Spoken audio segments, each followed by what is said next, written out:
Pisces, my water babies, positive vibes, motivation, inspiration, elevation, love, light, positive energy, goodwill, peace and healing, abundance and prosperity all your way. Bad health is big business.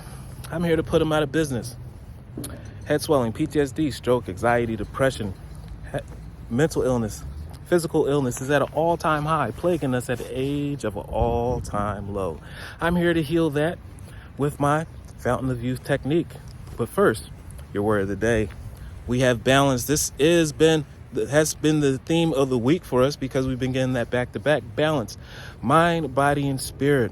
I need you guys to be reading, exercise your mind, educate your things in the direction that you want to go to help build your intellect and build the pathway to your prosperity. I need you to work out your mind, body, and spirit. I'm talking about your body next. I need you to work out, take that morning walk, do those push-ups, those jumping jacks to the extent that you can actually continue to do to keep your body going, to keep it in shape. And also, I need you to exercise your spirit. Prayer, meditation, going out into the elements, being one with Lord God, Spirit, Universe, Source, Strength, Jesus Christ. However you communicate, spend that time. And that's how you make sure you have a balance of mind, body, and spirit, and you strengthen yourself because you're elevating to a new breakthrough, a new season that we need you at 100%. We need you to be effective because you're going to be affecting so many other people's lives, and we need you to make the best impact, the most strong impact that you know you can make, that you've been created to do that for. I find balance between each sphere of my life.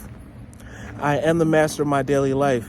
Positive energy, positive vibes, blessings, breakthroughs only can come to a positive being. These are the rules of the universe. Your body is like a magnet. If you set out resentment, doubt, anything negative, that means you need trial, tribulations, lessons. No, but you evolve way beyond that. And we're coming to a season of prosperity. So you don't need any more lessons. You're ready for the blessings. So no matter what you're surrounded by, I need you to tap into positivity at all times. So those energies are always the dominant force coming towards you. I make time to nourish the spiritual and physical, mind, body, and spirit. And I bring love to the world by fulfilling the needs of my body and soul, because once you feel good, you become a great source. It reflects. And then you impact all those around you, even the ones that you don't see. So remember, love one another. Be kind to one another. Please like, share, comment, subscribe to this page. It's been a blessing to you. I love you.